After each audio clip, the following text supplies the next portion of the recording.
sou advogado da área de compliance e proteção de dados do Fios. Está aqui comigo o Alan, também advogado da área, especialista em proteção de dados. Pessoal, hoje nós vamos tratar de um tema bem relevante, que é a agenda regulatória da NPD. Por que relevante? Nós percebemos, toda vez que nós encaminhamos atualizações para os nossos clientes, né, parceiros, a gente percebe que surgem dúvidas, porque não fica tão claro por que aqueles assuntos estão sendo regulados, como eles estão sendo regulados, quais são os próximos passos. Então, o objetivo aqui é um bate-papo mesmo, esclarecer alguns pontos, né, das resoluções, dos temas que já foram regulamentados, daqueles que foram parcialmente regulamentados e daqueles que, embora ainda não tenham sido regulamentados, a gente entende que já é necessário olhar com uma certa atenção. Nós vamos fazer uma exposição de aproximadamente 1 hora, talvez um pouco mais, mas a ideia é depois liberar para perguntas. Então, se vocês tiverem dúvidas ao longo da nossa apresentação, fiquem à vontade para depois mandarem aqui no chat que a gente vai respondendo, porque o nosso intuito com esse evento é exatamente esclarecer qualquer dúvida que tenha em relação à atuação da NPD, ok? Então, sejam bem-vindos e nós vamos começar. Bom, primeiramente, tem muitas empresas que já estão bem familiarizadas com a NPD, mas a gente parte do pressuposto pode ter alguém aqui que ainda não tenha toda essa familiaridade, está começando o seu programa de privacidade e não tem problema, afinal, nunca é tarde para começar, né? Então, a gente vai trazer um contexto, né? O que é a NPD? A NPD é a sigla para Autoridade Nacional de Proteção de Dados. E tem um breve histórico em relação a essa autoridade.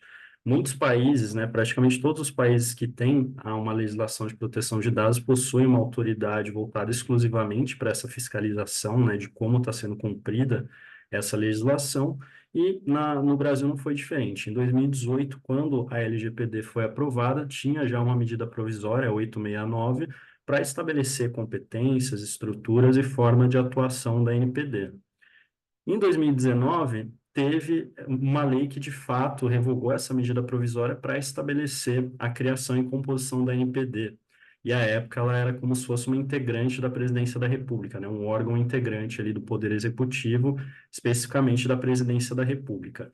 E aí, lembrando que até esse ponto, né, 2018, 2019, a LGPD ainda não estava em vigência. Ela estava naquele período de vacância. O que é esse período de vacância? Quando a lei já foi votada, aprovada, mas ela ainda não está em vigência. E isso aconteceu em setembro de 2020. Já em 2022, teve a aprovação da Lei 14.460, que transformou a NPD em uma autarquia de natureza especial.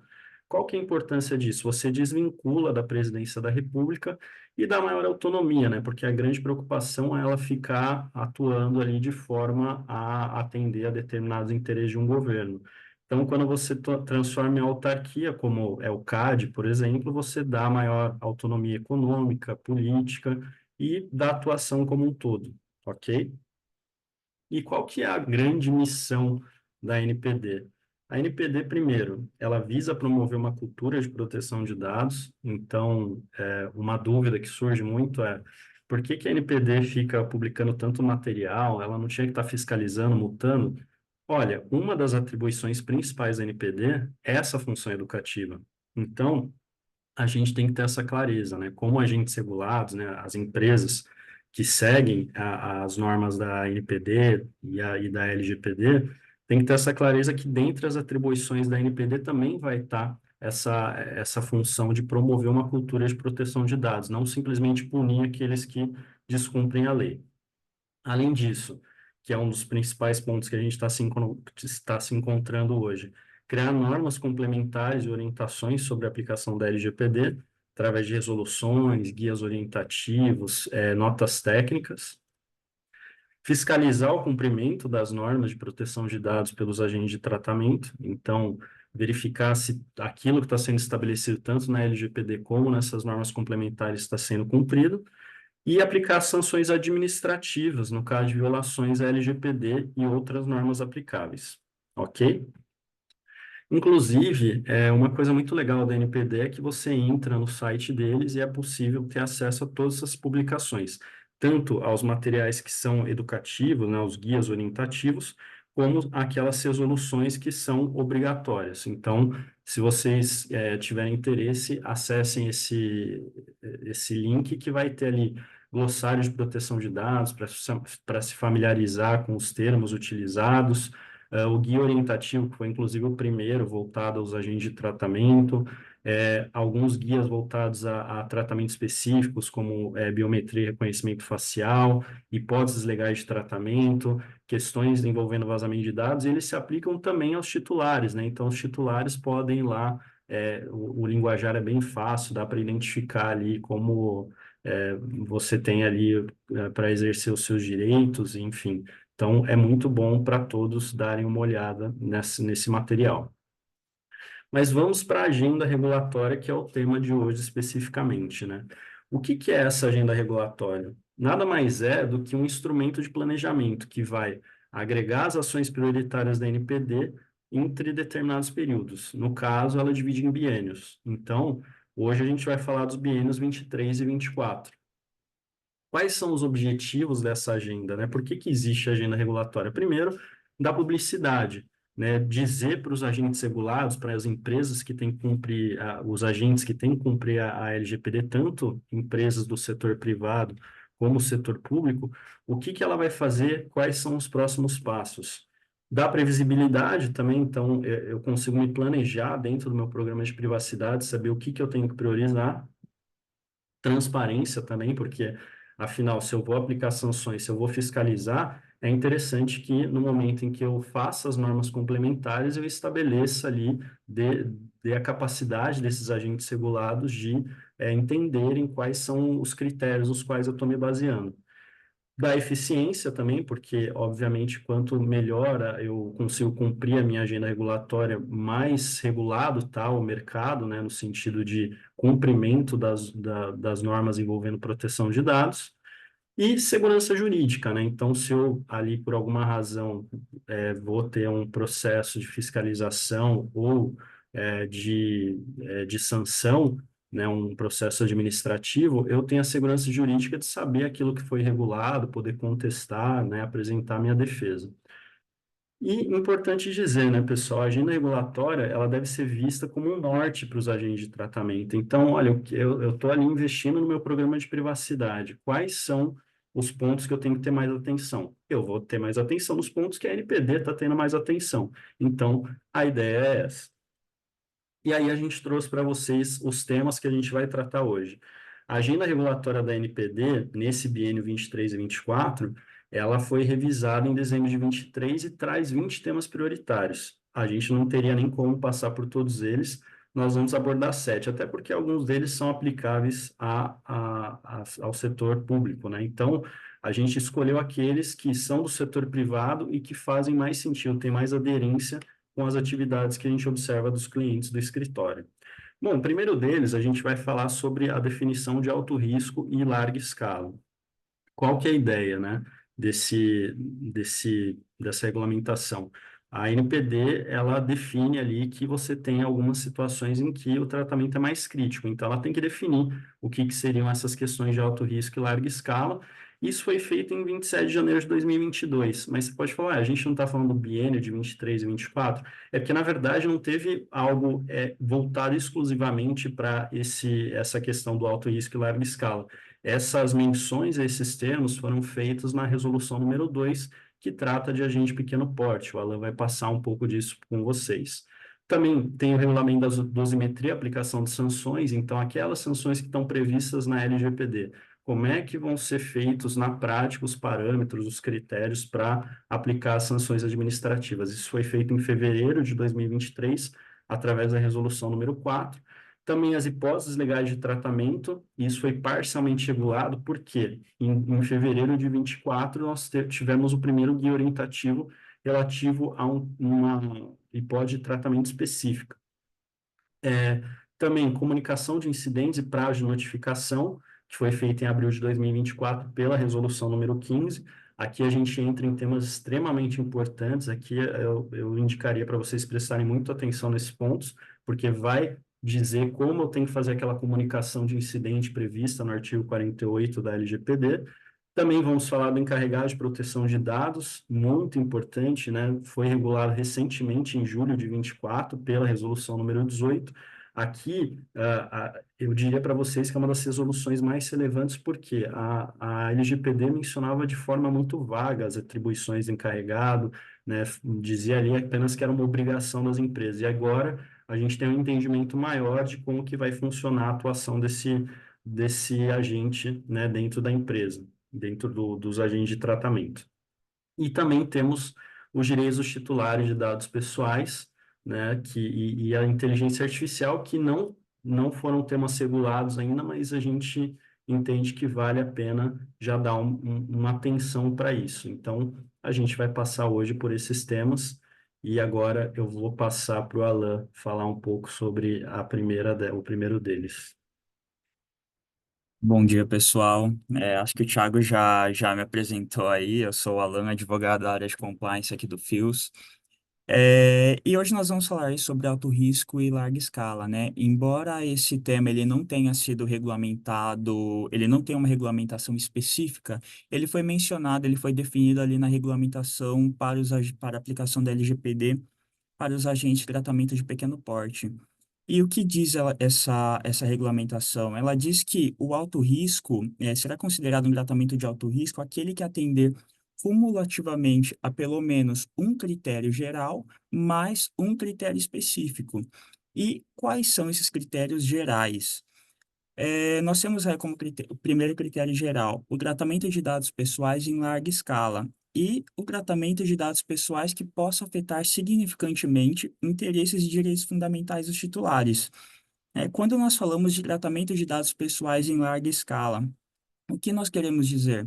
É quando esse tratamento ele abrange um número significativo de titulares, considerando ainda o volume dos dados envolvidos, a duração do tratamento, a frequência e a extensão geográfica com que esse tratamento é realizado. E quando nós falamos sobre um tratamento que afeta significantemente os direitos e interesses, os interesses e direitos fundamentais dos titulares, nós nos referimos àqueles tratamentos que podem impedir o exercício de direitos ou a utilização de um serviço ou ocasionar danos materiais ou morais aos titulares, como discriminação, violência, violação ao direito de imagem, à reputação, fraudes e roubos de identidade. E, beleza, esses são os critérios gerais. E, então, atendendo um desses critérios, nós tendo ali o tratamento de dados pessoais em larga escala ou tratamento de dados pessoais que possa afetar significantemente interesses e direitos fundamentais de titulares, nós já podemos ali tomar cuidado. Por quê? Atendendo a um dos seguintes critérios específicos, que são uso de tecnologias emergentes ou inovadoras, e decisões automatizadas ali são aquelas decisões que são tomadas unicamente com base num tratamento de dados automatizado. É, e também a vigilância ou controle de zonas públicas ou a utilização de dados pessoais sensíveis ou dados pessoais de crianças e adolescentes, atendendo a um desses critérios específicos, mais um dos critérios gerais, nós podemos considerar que nós temos aí um tratamento de alto risco. E esse tratamento de alto risco ele tem sido amplamente utilizado, ele tem sido amplamente realizado, seja pelas Big Techs, seja pelo governo, seja pela iniciativa privada. Tanto aí que nós trouxemos algumas notícias, né? Por exemplo, o TikTok, ele foi recentemente condenado a pagar uma multa no valor de 23 milhões de reais devido à coleta de dados de biometria facial de usuários sem o devido consentimento. Essa coleta ela acontecia de forma indiscriminada. Então, essa decisão judicial, ela destacou que a plataforma ela violou algumas regras de proteção de dados ao capturar informações pessoais de seus usuários, incluindo dados de menores de idade, sem que houvesse o seu consentimento. E o metrô de São Paulo, né, que há algum tempo ele está implementando um sistema de reconhecimento facial para reforçar a segurança nas estações de trens. Essa tecnologia ela tá em fase de testes mas ela vai permitir às autoridades que identifique pessoas procuradas pela polícia e monitorar também atividades suspeitas em tempo real. Porém, o uso desse reconhecimento facial, ele traz preocupações, né, para a sociedade como um todo, né, sobre a nossa privacidade. E as organizações de direitos civis, elas alertam aí para os riscos de abuso e potencial violação de direitos fundamentais, como o direito à privacidade, à liberdade de ir e vir, entre outros. É E só fazendo também, um adendo uhum, aqui, essa claro, questão do metrô de São Paulo, para o pessoal entender, né? Critério geral, tenho dados tratados em larga escala. Imagina quantas pessoas por dia não passam no metrô de São Paulo. E o critério exatamente, específico, ou seja, eu estou coletando a biometria de todas essas pessoas, que a biometria é considerada um dado pessoal sensível pela LGPD. Então, a exatamente. gente trouxe essas notícias exatamente para vocês verem aí o quanto que os nossos Uhum. dados são tratados no dia a dia. Exatamente, exatamente, Thiago. E só a última notícia, para eu comentar um pouco, que a partir de 2025, né, os estádios eles vão fazer uso aí de reconhecimento facial também, né? Então, essa medida ela faz parte de um esforço aí para aumentar a segurança durante eventos esportivos e garante aí que os torcedores com histórico de violência ou comportamentos inadequados eles sejam identificados e impedidos de entrar nesses estádios, né? Também, mais uma vez, esse tratamento é considerado um tratamento de alto risco, porque ele abrange ali aqueles dois temas que nós falamos, aqueles dois pontos que nós falamos, tanto um critério geral como um critério específico. Então, é importante nós estarmos atentos a esse tema, porque muitas vezes a notícia ela vem como algo tranquilo, uma tecnologia nova sendo implementada, tal, e às vezes não é bem assim, né? Às vezes nós temos direitos aí sendo violados e nós, como cidadãos, como titulares de dados, nós temos que ficar atentos. Acho que pode passar, Ti. Falando um pouquinho da regulamentação de dosimetria e aplicação de sanções, né? A NPD ela aprovou a resolução número 4 que diz respeito ao tema. Acho que pode dar um enter aí. E essa regulamentação ela traz alguns parâmetros e critérios específicos para a aplicação dessas sanções administrativas pela NPD e também as formas, os critérios para o cálculo, né, dessas sanções, para o cálculo dessas multas. E nessa resolução, ela trouxe também o processo administrativo sancionador. O que será observado nesse processo administrativo sancionador? O direito das empresas, né? O direito ali dos agentes de tratamento, a ampla defesa e contraditório. E também as sanções gradativas, como serão aplicadas as sanções, de que forma essas sanções terão a sua relevância ali frente ao cálculo de dosimetria. E também as medidas corretivas que podem ser aplicadas. Pode passar, Tim. E quais tipos de sanções nós temos aí, né? Nós temos a advertência, nesse caso, a NPD ela pode aplicar uma advertência que é como um aviso formal, né? E essa advertência ela é aplicada nas seguintes situações. Quando o agente ele cometeu uma infração leve ou média e a empresa não for reincidente nesse tipo de infração. E também quando a NPD achar que é necessário impor medidas corretivas para que a empresa corrija o problema, para que a empresa corrija o problema, né, e volte a seguir as regras ali da LGPD. E o que é uma infração leve, segundo a regulamentação de dosimetria da pena, né? É como quando uma regra é quebrada, mas não causa nenhum impacto sério nas pessoas ou nos seus direitos. Por exemplo, se uma empresa ela comete um pequeno erro ali ao lidar com seus dados, mas esse erro não afeta você, titular de dados, de forma significativa. Isso seria uma infração leve. Agora, quando nós falamos da infração média, aí é um pouquinho mais sério, porque a infração média, ela é considerada quando o problema causado ele pode afetar significantemente os direitos e interesses dos titulares. Isso inclui ali as situações em que a falha ela pode impedir o uso de um serviço, causa danos à reputação, ou até resulte em discriminação ou fraude financeira. Embora ela seja mais grave que uma infração leve, nós vamos falar ali mais para frente da infração grave, tá? E então a infração média ela está ali como uma intermediária. Falando um pouquinho das medidas corretivas, essas medidas, elas são ações que a ANPD ela pode exigir de uma empresa que cometeu uma infração relacionada ao uso de dados pessoais. Imagine que a empresa ela fez algo errado ali com seus dados e, por exemplo, ela não protegeu seus dados adequadamente ou ela não solicitou o consentimento. Nesse caso, a NPD ela pode determinar que a empresa tome medidas específicas para corrigir esse erro e garantir que a empresa ela volte a seguir ali as regras da LGPD. E falando da multa simples, ela é uma penalidade financeira e a NPD ela pode aplicar nas situações de descumprimento das medidas impostas, caso a empresa não cumpra as medidas preventivas ou corretivas que foram exigidas dentro de um prazo estabelecido. E também ela pode ser aplicada se a infração for classificada como grave, né? Se a empresa cometeu uma infração categorizada como grave aí e também pelo tipo, pela natureza da infração. Isso depende da forma como os dados pessoais foram tratados, pelas circunstâncias específicas ali do caso. Se a NPD decidir que aplicar outra sanção não seria adequado, ela pode aplicar ali uma multa simples.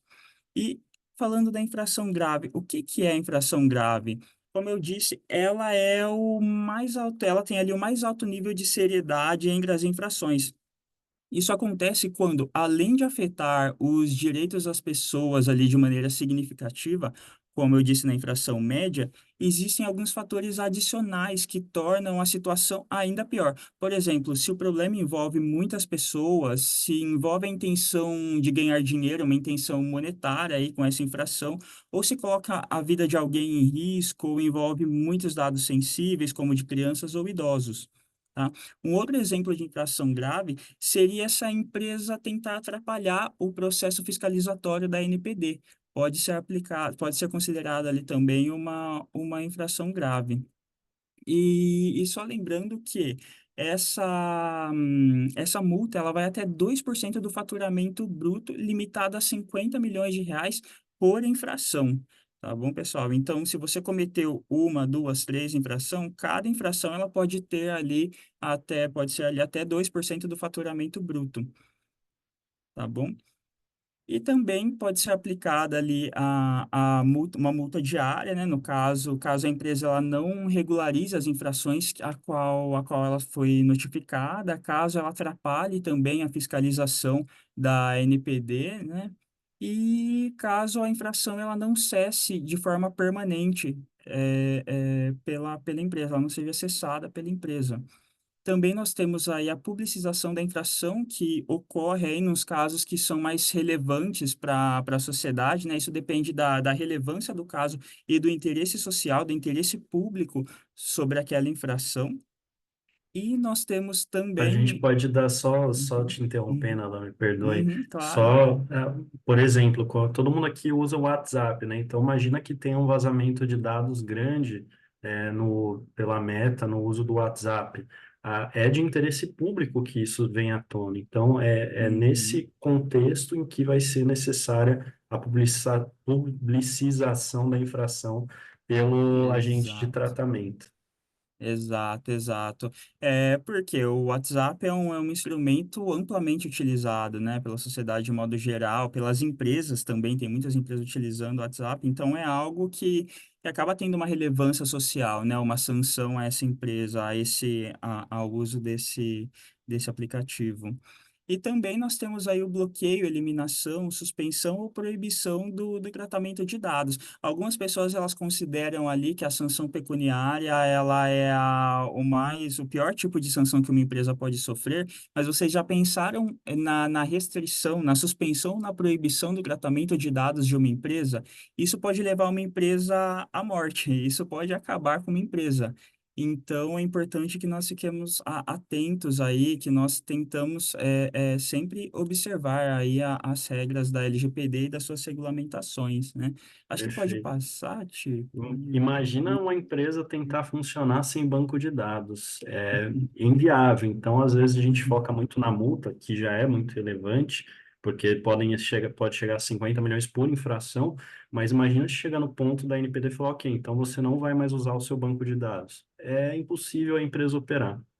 Exatamente, exatamente. Nós trouxemos esse slide para vocês para mostrar que a NPD ela tem se movimentado. Aqui nós trouxemos algumas sanções aplicadas pela NPD, acho que as mais relevantes e mais conhecidas aí se aplica a Telecol, né, que ela tomou, na verdade, duas multas no valor de R$ 7.200, que somam aí R$ 14.400 pela ausência de comprovação de hipótese legal, falta de registro de operações, né? Falta do ROPA, do registro das atividades de tratamento, né? Ela não enviou os relatórios de impacto para a autoridade e, além disso, ela não tinha nomeado um encarregado. Depois de um processo administrativo, a NPD aplicou essa sanção. E também nós temos aí, acho que a mais recente, e talvez até a mais conhecida, e a mais relevante também, a suspensão da política de privacidade da Meta, né? Então, por que que houve essa suspensão? Porque essa política de privacidade ela autorizava, ela dizia ali que o tratamento ocorria tratamento, né, para treinamento de um uso de sistema de inteligência artificial. No caso, isso levou a autoridade a abrir também um processo administrativo e no fim foi aplicada essa suspensão sob pena de multa da política de privacidade. Bom. E vocês acham que a NPD ela tem feito o suficiente, pessoal? Vocês acham que ela tem atuado de forma suficiente? Algumas autoridades acham que não. E prova disso é que o Ministério Público Federal e o IDEC eles entraram com processo contra a NPD e o WhatsApp também por falhas na fiscalização aí da política de privacidade do aplicativo, né? Essa ação, ela alega que o WhatsApp, ele não garante a proteção adequada dos dados pessoais dos usuários no Brasil e que a NPD, ela não está cumprindo o seu papel de supervisionar e regular essa prática de tratamento de dados. Então, esse processo, ele busca forçar que a NPD seja mais rigorosa e transparente aí na proteção dos direitos dos titulares, na proteção dos direitos dos cidadãos, né? Acho que agora eu passo a bola para você, Ti. Manda Isso, bala. isso. Uhum, uhum. Vou falar. Então, aqui eu só ia comentar, eu acabei passando o slide sem querer, a importância de a gente atentar para esses pontos, né? Vejam que a NPD ela está sofrendo uma pressão política e administrativa de outros órgãos, do tipo, ó, você não vai fiscalizar isso, você não vai aplicar as multas, tem gente descumprindo a LGPD. E a tendência, é claro que aqui a gente está só imaginando, né? Mas a tendência é que a NPD pegue um pouco mais pesado na fiscalização, exatamente porque ela está sendo pressionada por outros órgãos, dentre eles o MPF, né? Então, é importante a gente estar atento para esse ponto. Deixa eu passar. Bom, sobre as hipóteses legais de tratamento, né, pessoal? Primeiramente, o que que é uma hipótese legal de tratamento? É, uma hipótese legal de tratamento são as bases legais que viabilizam o tratamento legítimo de um dado pessoal. É como se o legislador, ao fazer a LGPD, ele tenha falado para os agentes de tratamento, olha, você pode tratar qualquer dado desde que caiba numa dessas caixinhas aqui. E ali lá no artigo 7º e 11º da LGPD, tem todas as opções, né, que são disponibilizadas para viabilizar o tratamento de dados. E cumpre duas funções. A primeira delas é garantir que aquele tratamento é legítimo, e segundo, que os tipos de dados e a forma de tratamento estão adequados dentro da proposta inicialmente, né, em relação às finalidades propostas. O tema ainda não está totalmente regulamentado, mas a NPD publicou um guia orientativo sobre legítimo interesse. E qual que é o objetivo, né? Garantir, primeiro, maior segurança jurídica para o tratamento de dados com base no legítimo interesse. Por quê? Quando saiu essa normatização, tinha-se a impressão de que o legítimo interesse podia ser usado como um coringa, né? Ah, não, eu estou dentro do meu legítimo interesse. Mas não é bem assim que funciona, né? O legítimo interesse, ele tem alguns critérios que a gente vai explorar um pouco aqui. Quando que o meu interesse será considerado legítimo, né? Bom, essa hipótese de tratamento, ela pode ser usada sempre como forma de apoio nas atividades, né? Na promoção das atividades do agente de tratamento. Então, um exemplo que a gente sempre dá, prospecção, posso fazer com base no legítimo interesse? Sim, mas tem que estar alinhado com as legítimas expectativas do titular. Então, alguns pontos relevantes para a gente levar em conta. Primeiro, tem que ter compatibilidade de coordenamento jurídico. Então, comprar banco de dados ou fazer qualquer tipo de tratamento que não seja legal, seja pela LGPD ou por outra lei, já não caberia no legítimo interesse.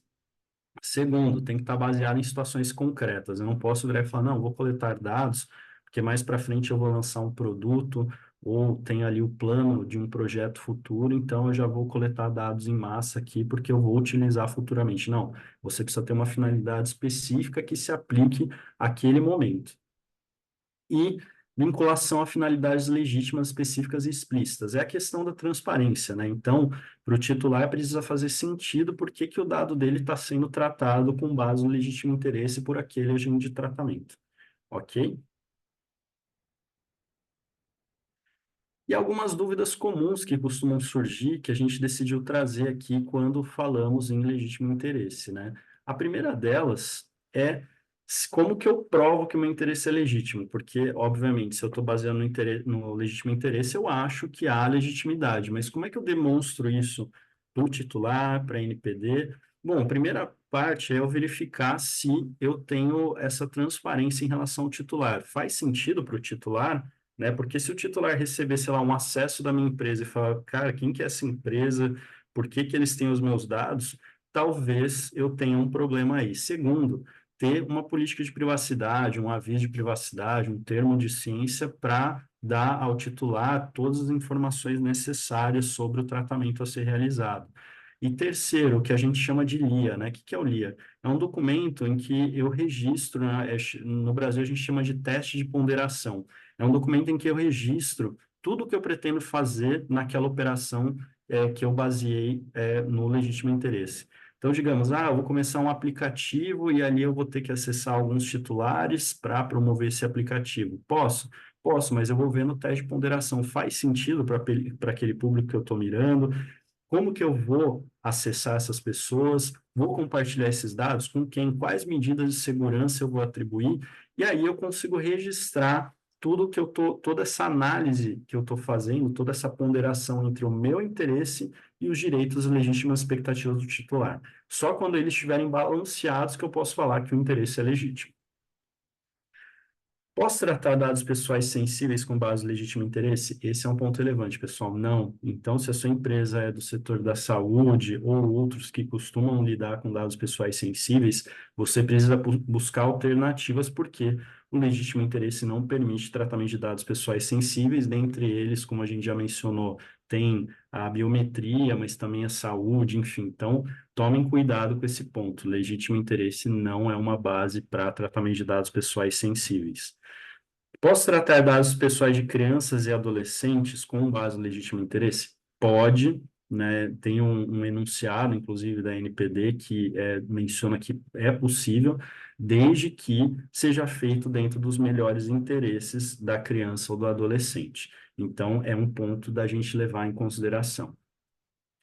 Posso envolver terceiros no tratamento de dados com base no legítimo interesse? Pode, desde que você consiga demonstrar que lá no teste de ponderação, quando você estava planejando já o legítimo interesse, esse terceiro estava envolvido já, porque se eu começo a compartilhar os dados sem a ciência do titular com base no legítimo interesse, pode ser considerado um desvio de finalidade. E câmeras de segurança podem ser utilizados com base no legítimo interesse? Essa é uma dúvida que surge muito, porque eu tenho meu sistema interno de vigilância, ou eu tenho ali comércio, vou coletar dados através dessas câmeras. Entende-se que sim, inclusive nesse guia orientativo traz um exemplo sobre câmeras em shopping, porque aí você acaba inevitavelmente coletando dados de crianças e adolescentes. Aí qual que é a ressalva? Eu vou posicionar essas câmeras dentro ali do que é necessário, né? Não vou lotar o meu ambiente com câmeras que eu possa invadir a privacidade do titular ou infringir alguma regra trabalhista, no sentido, né, de deixar o colaborador desconfortável, mas dentro do que é possível, sem problema. Eu posso ter ali no meu ambiente, tanto da empresa, do comércio, câmeras de segurança com base no legítimo interesse. E, por fim, por quanto tempo eu posso manter os dados? O legítimo interesse tem alguma diferença entre as outras hipóteses de tratamento? não são as mesmas regras, ou seja, enquanto existir uma finalidade legítima, eu posso manter aqueles dados armazenados, ou enquanto eu não terminar o tratamento, ok?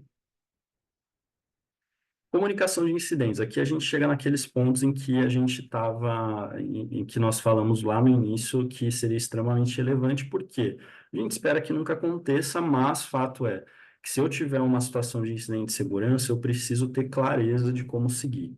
Primeiramente, né, o que que é um incidente de segurança? A resolução número 15 da NPD trouxe uma interpretação extensiva, né, do que é um incidente de segurança. E basicamente ela vai dizer que é qualquer evento adverso confirmado relacionado à violação das propriedades de confidencialidade, integridade, disponibilidade e autenticidade da segurança dos dados.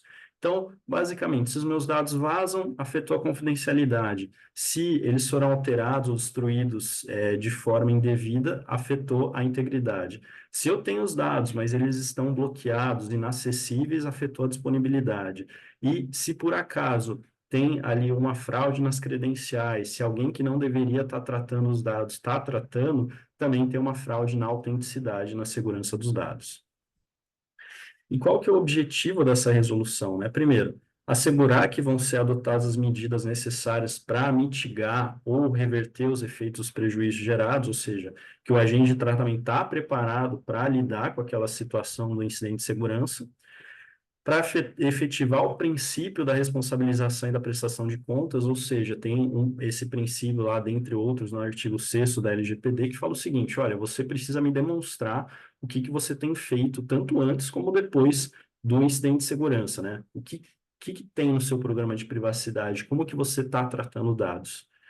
Promover a adoção das regras e boas práticas de governança e medidas de prevenção e segurança adequadas, ou seja, instituir aquela cultura de proteção de dados, né, a promoção da cultura de proteção de dados que nós falamos lá no início, e garantir uma atuação transparente, viabilizando as atividades regulatórias, fiscalizatórias e sancionatórias da NPD. Ou seja, instigar mesmo uma colaboração, uma parceria entre a NPD e os agentes de tratamento. Por quê? O que a gente percebe muito é que às vezes tem uma animosidade entre o agente regulado e o órgão regulador. E a ideia da NPD é, olha, eu vou te punir como última medida, eu sempre vou tentar te ajudar a regularizar aquela situação, mas se você não colaborar ou se você demonstrar que não tem feito a sua parte, a tendência é sim a aplicação de sanções, tanto administrativas por parte da NPD, como judiciais, né, em outras situações. Ok, pessoal? E aí, quando comunicar, né? Quanto tempo eu tenho para comunicar? Como funciona quando acontece um incidente? Quando um incidente acarretar risco ou dano relevante aos titulares. Então, risco ou dano relevante é quando afeta o interesse de direitos fundamentais, que o Alan já falou mais cedo, e quando eu tenho um dos seguintes critérios, né? Então, tenho dados pessoais sensíveis tratados, que são aqueles definidos pela LGPD como sensíveis, dentre os quais eu destaco aqui dados referentes à origem racial étnica, dados referentes à ideologia política, dados referentes à biometria e saúde. Então, tomem cuidado com essas informações. Dados de crianças, adolescentes ou idosos, que são considerados grupos mais vulneráveis, cujo tratamento indevido dos dados podem trazer prejuízos para a sociedade como um todo. Dados financeiros, por conta das fraudes, né? Então, quando vazam dados bancários, a tendência é que o titular também seja vítima de algum crime. Dados de autenticação em sistemas, porque, obviamente, se eu tenho ali as credenciais indevidamente, eu consigo acessar muitos outros dados, e dados protegidos por sigilo, né, em sistema, dados protegidos por sigilo legal, judicial, profissional, porque, afinal, se está sendo protegido por lei ou por ordem judicial é porque tem uma grande relevância, e os dados em larga escala, que o Alan já explicou mais cedo o que significa. Primeiro, quem comunicar, né? A NPD, os titulares dos dados pessoais afetados. Então, eu identifiquei que é um incidente sério, que eu tenho ali que comunicar necessariamente a NPD, também vou comunicar aos titulares. Quanto tempo eu tenho? 3 dias úteis contados do conhecimento do incidente. A NPD, ela permite o que a gente chama de comunicação complementar. O que seria isso, né? Às vezes, 3 dias úteis é muito pouco tempo. Então, eu consigo fazer uma primeira comunicação falando o que aconteceu e depois em até 20 dias úteis eu complemento. Falo, olha, né, meu TI conseguiu verificar melhor a situação e vou retificar ou ratificar o que já foi colocado e complementar. Como comunicar, né? Na NPD, o DPO ele tem que preencher um formulário eletrônico, está disponibilizado pela própria autoridade, e tem que estar acompanhado do termo de indicado, do termo de nomeação. Qual que é a ideia, pessoal? Ah, o DPO precisa comprovar que ele é de fato o DPO daquele agente de tratamento, que não é, digamos, alguém que caiu de paraquedas ali e já está comunicando incidente em nome daquele agente. Então, a gente vai falar sobre isso na próxima resolução, mas qual que é a ideia? Vocês precisam já ter alguém formalmente indicado. Não vai deixar para fazer isso na hora de comunicar, que não vai dar certo. E os titulares podem ser acessados por telefone, e-mail, mensagem ou carta, né? Então, qual que é a ideia em relação aos titulares? Primeiro, usar linguagem simples, privilegiar a comunicação individualizada. O titular precisa entender o que está acontecendo. Se eu chegar de forma rebuscada, com juridiquês, né, ele não vai entender nada, então não adianta. Então, a ideia é uma comunicação direta e clara. O que comunicar, né? Para NPD, eu tenho muitas questões a comunicar que constam ali do formulário, então a gente decidiu trazer apenas aquelas que são comuns entre o que eu tenho que falar tanto para NPD como os titulares em caso de incidente relevante. Primeiro, descrever a natureza e a categoria dos dados pessoais afetados, o que foi afetado ali? Foram dados cadastrais, CPF, nome, tinha dados pessoais envolvendo dados pessoais sensíveis, que eu tinha ali? As medidas técnicas de segurança utilizadas para proteção de dados. Então, o que eu estava fazendo para proteger os seus dados e evitar que isso acontecesse, embora tenha acontecido? Quais os riscos relacionados ao incidente com identificação de possíveis impactos? Então, por exemplo, olha, vazaram dados pessoais referentes à sua vida financeira. Olha, pode ser que futuramente você seja vítima de uma tentativa de fraude, né, de compras indevidas em seu nome. Então, precisa ser monitorado. A data do conhecimento do incidente, então, quando eu fiquei sabendo, quando eu tive ciência desse incidente, os dados de contato do encarregado, ou seja, eu tenho que dar direito, tanto à NPD, obviamente, como aos titulares, de buscar informações complementares em relação àquelas que eu já provi através do meu comunicado. E aí, um ponto importante que a gente quer trazer para vocês. Notem que nada disso é possível de fornecer dentro do tempo estipulado de 3 dias úteis, sem um mapeamento prévio dos processos e uma política de resposta a incidentes. Se eu esperar acontecer para definir responsabilidades internamente, para ver o que está acontecendo, que tipo de dados eu tenho ou tinha no meu banco de dados, quais processos foram afetados, não vai dar tempo, não existe. Vai dar um mês e eu não vou conseguir chegar com essas informações. Então, para quem está preparado, já é um tempo curto. Imagina para quem não está. Então, esse é o recado que a gente quer trazer para vocês. Vai lá, né? Certo, legal. Vamos falar um pouquinho aí da regulamentação número 18, pessoal, que é a regulamentação aí do encarregado de proteção de dados, né? Acho que pode dar um enter aí, te fazendo favor. E, então, como eu disse, a resolução número 18, né, ela estabelece as normas complementares sobre a indicação, a definição e as atribuições e atuação do encarregado, né? Vamos falar aí, então da indicação do encarregado. Essa indicação, essa nomeação do DPO, ela deve ser por meio de um ato formal, tá bom? Um documento escrito, um documento datado e assinado ali que demonstre de maneira clara que a intenção do agente, né, a intenção da empresa em designar aquela pessoa como seu DPO. E também essa resolução ela trouxe a necessidade de indicar um substituto para o cargo de DPO, né? Porque nos momentos em que o DPO ali, o principal DPO, ele tenha que se ausentar, ele esteja de férias, ele esteja de licença, esse DPO substituto ele acaba assumindo. Aí também a resolução ela trouxe aí sobre a identificação do DPO, né? É importante que o nome ali do DPO ele esteja num local de destaque, de fácil acesso, como no website da empresa, né? É normal que é uma exigência até que seja colocada ali na política de privacidade, né? Então é importante sempre estar em destaque essa informação, tá bom? Aí o nome completo, quando pessoa natural, né? Ou nome empresarial e o nome completo da pessoa natural responsável. E também ali disponibilizar um meio de comunicação para o exercício do direito dos titulares, né? É importante ter ali o e-mail do DPO, o e-mail para fazer contato ali com o DPO. Acho que...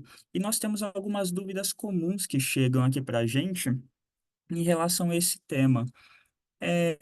Primeiro, quais as principais atribuições do DPO? O DPO, pessoal, ele é responsável por garantir que a organização, que a entidade, que a empresa esteja em conformidade com a LGPD, que ele atue como um ponto de contato aí entre a empresa e a NPD.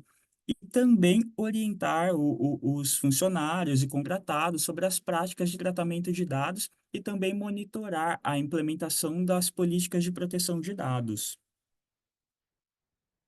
E eu posso designar um colaborador como DPO e um comitê, eu posso? Você pode designar um colaborador como DPO e você pode designar um comitê para apoiar esse DPO, tá bom? O É comitê, o comitê ele serve como um ponto de apoio, ele não pode ser ali o DPO da empresa, tá? Então, a gente pode nomear lá o Thiago Crespo como DPO e o Fios ali como a sua organização e um comitê de privacidade da organização como um ponto de apoio, tá bom? Exatamente, eu ia fazer esse acréscimo, Alan, que é muito importante. É saudável ter um comitê, privacy champions, pessoas para apoiarem o DPO, mas antigamente era muito comum as pessoas quererem colocar o jurídico é o DPO, e isso já não funciona mais, porque pela resolução eu preciso ter uma pessoa, um nome completo, né? Uma pessoa física Uhum. ali é responsável como DPO. Exatamente. E são necessárias certificações ou formações profissionais específicas para que a pessoa assuma a função de DPO? Não há nenhuma exigência legal específica de certificações ou de formações para ser um DPO. É recomendável que o profissional ele tenha conhecimento ali em proteção de dados, em privacidade, em compliance. Só que não existe nenhuma exigência, tá, pessoal? Seja de certificação de qualquer entidade e tal, não existe essa obrigação.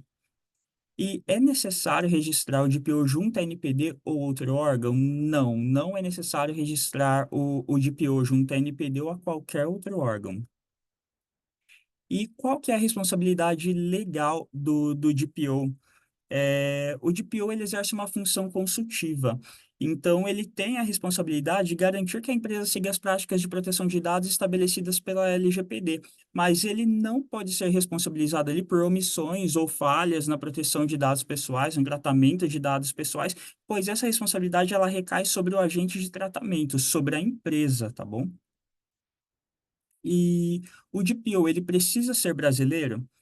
Também não há uma exigência legal que o DPO seja brasileiro, mas é importante que ele esteja disponível para uma comunicação em português e familiarizado ali com a legislação brasileira, tá bom? Porque muitas vezes nós temos DPOs centralizados, né, em algum outro país, tal, e isso acaba gerando uma certa confusão, tá? O DPO ele deve saber se comunicar ali em português, tá? E ele deve ter conhecimento sobre a legislação brasileira.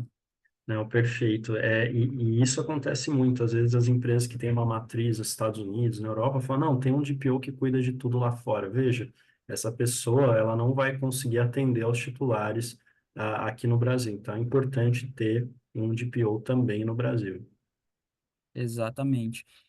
E há algum impedimento aí para que uma pessoa assuma como DPO?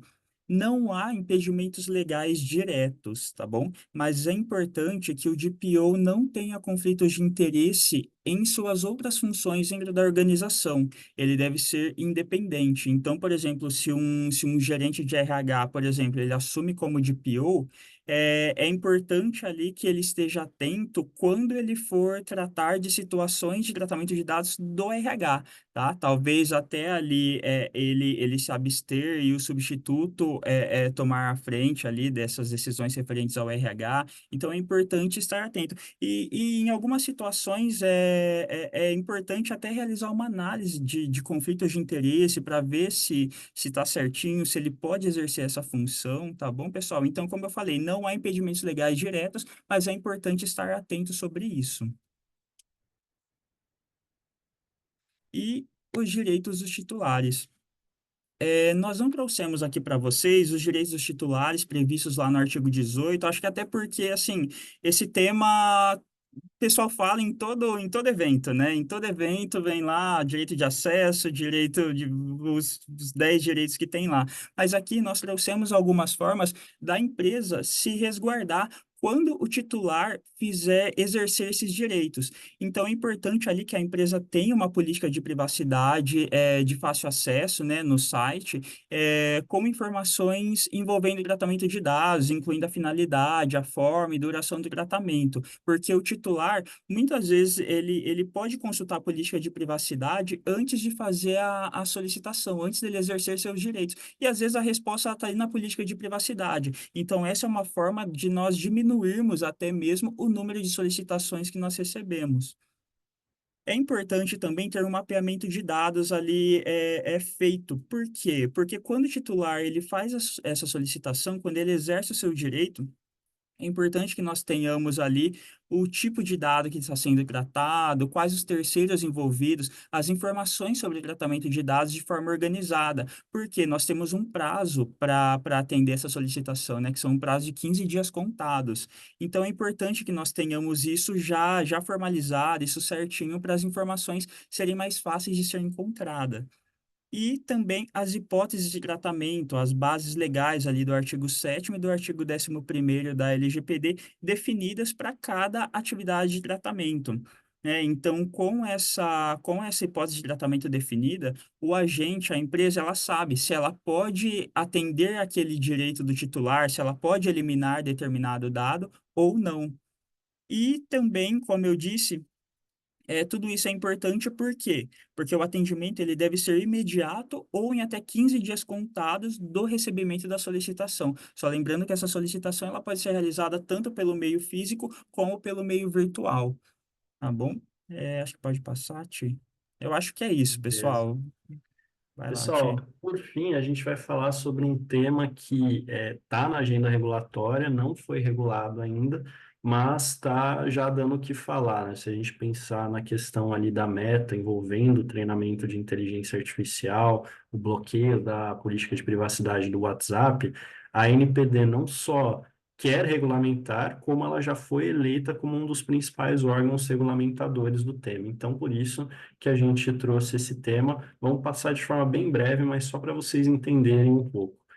Que é a IA? Basicamente, é uma tecnologia que permite que computadores e máquinas desenvolvam essa capacidade de resolver problemas copiando os processos cognitivos da inteligência humana. Por quê? Até então, o computador ele simplesmente replicava aquilo que nós imputávamos de informações. A inteligência artificial é capaz através de determinadas informações básicas, desenvolver um raciocínio, como faz o nosso cérebro, né, o humano.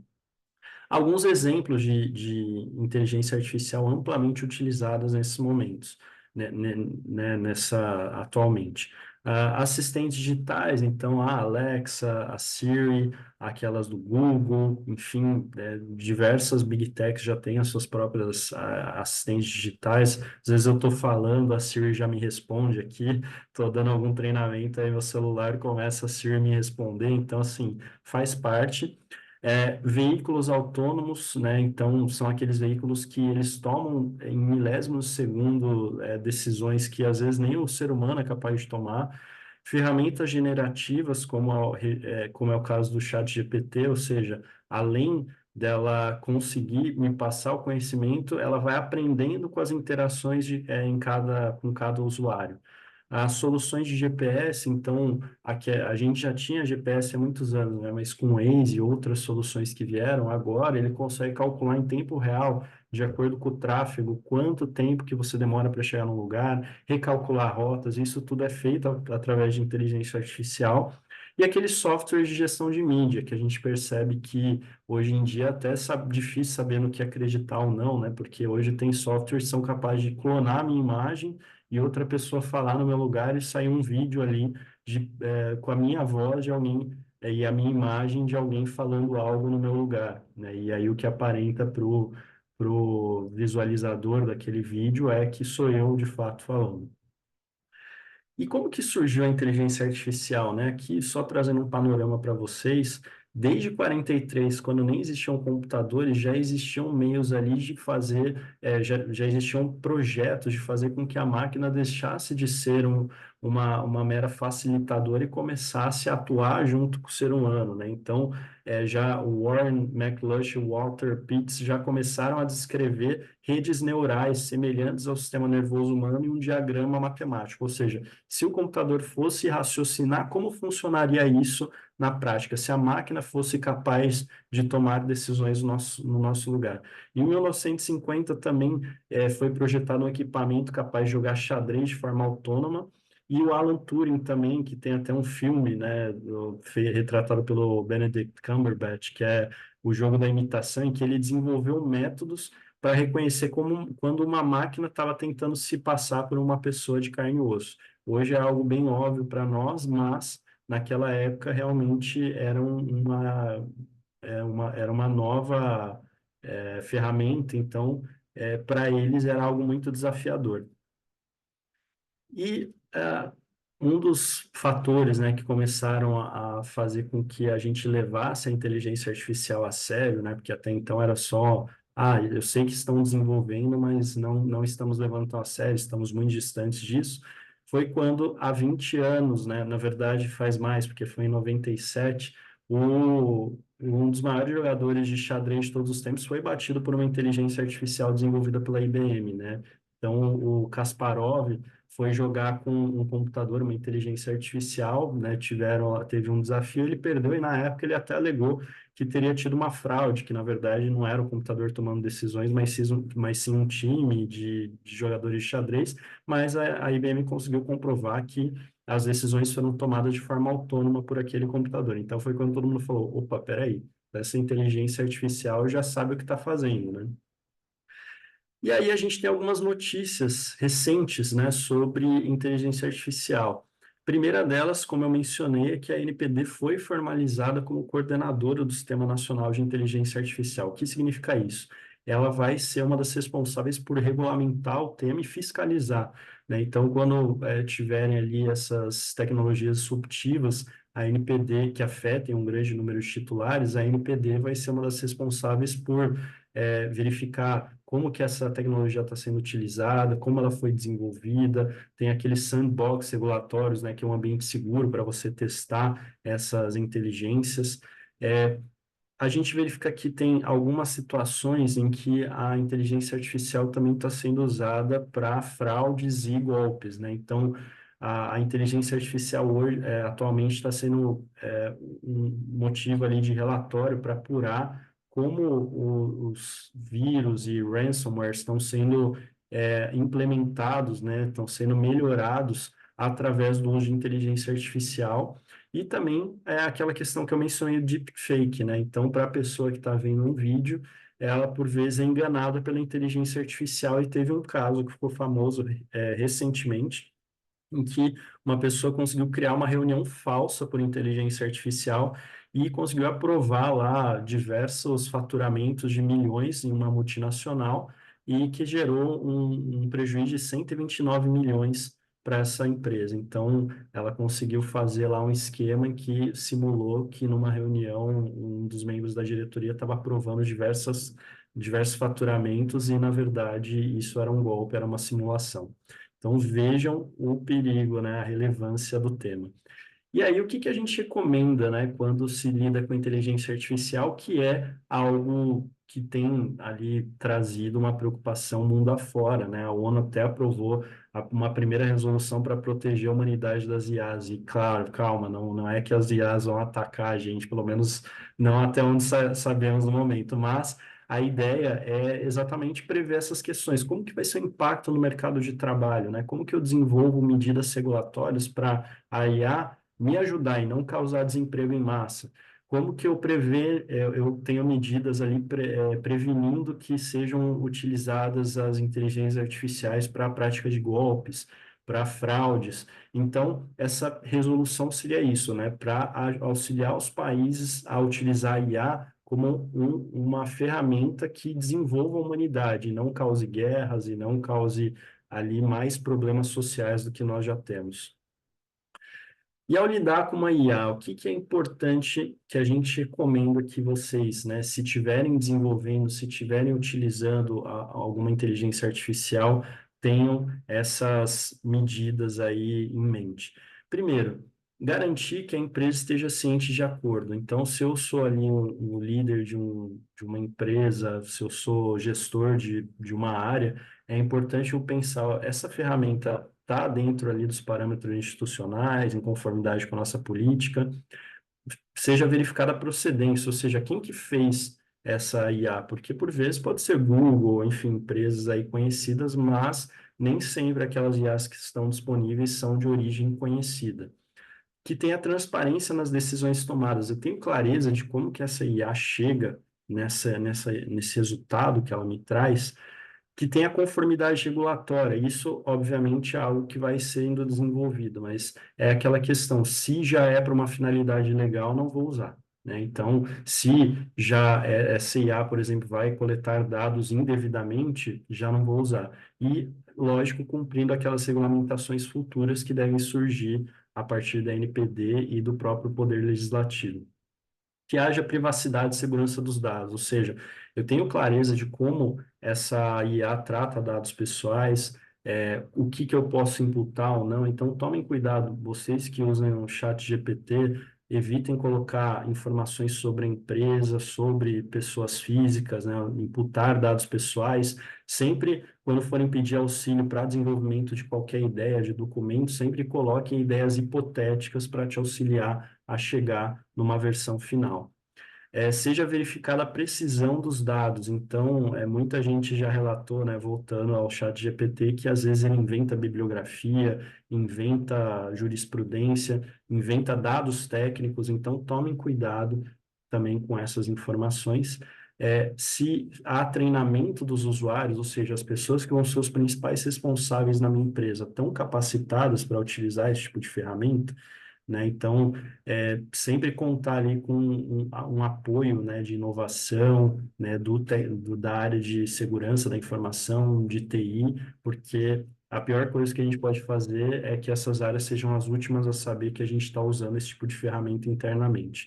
E, obviamente, estabelecer monitoramento contínuo, né? Ter mecanismos ali para de tempos em tempos olhar e falar, ela continua operando dessa forma, a política de privacidade é a mesma, tem algo que eu precise me aprimorar ou me preocupar, tem controles novos a serem implementados e assim por diante. Ok? E aí a gente termina com essa reflexão. Dado tudo isso que nós trouxemos aqui, a sua empresa tem feito o suficiente? E mais, como que nós aqui do FIOS podemos ajudar? O intuito é realmente que vocês estejam preparados para lidar com essas resoluções e com os desafios futuros que elas vão trazer. Ok? Pessoal, muito obrigado pela atenção de vocês. A gente trouxe aqui um QR Code para vocês, né, trazerem aí as impressões de vocês, né, enquanto vocês vão trazendo a opinião de vocês, né, um feedback, a gente vai verificar se tem alguma pergunta, algum questionamento a ser respondido. Aqui foi trazido, né, pela Isadora, o DPO precisa ser uma pessoa física? Não necessariamente, né, o DPO pode ser um terceiro, né, uma pessoa jurídica, desde que na minha política de privacidade, nos meus canais de contato, eu coloque uma pessoa física responsável, né? Então, por exemplo, se alguém contratar o Fios para ser DPO, sem problemas, funciona, desde que ali na política de privacidade conste o Thiago Crespo, o Alan Farias como o responsável, ok? Tem mais alguma dúvida, pessoal? Fiquem à vontade. A gente também disponibiliza aí nossos e-mails, né, para vocês poderem nos contatar com quaisquer dúvidas referentes a esse tema. Mas a ideia é que vocês fiquem à vontade aí para trazer agora ou depois qualquer dúvida que tiverem. Mais alguma dúvida? Não? Ok, então. Nós agradecemos aí a participação de todos. É sempre muito bom poder fazer um evento e nos conectar com vocês, porque afinal nosso trabalho é esse, né? Ser um